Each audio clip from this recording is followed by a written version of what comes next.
Hey Mustang owners, cruise control issues got you stumped? Don't worry, you're about to get the answers. Let's get you back on cruise. Cruise control not working in your Mustang GT? Here's what you need to check first. Number 1. Make sure your brake lights are working. If a brake light is out, the cruise control won't activate. Next, check if the cruise control button actually lights up or if it feels stuck.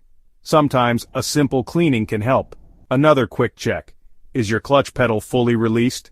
On manual Mustangs, cruise control won't work if the clutch isn't all the way up. Still nothing? The culprit could be a blown fuse. Look for the fuse labeled cruise control in your fuse box and swap it out if it's burned. And finally, don't forget the basics. Cruise control won't engage if you're driving too slowly or if you're on a steep hill. If these quick fixes don't solve it, it might be time to visit a mechanic. But 9 times out of 10, it's something simple you can spot yourself. So give these steps a try and get your Mustang's cruise control and your road trips back on track.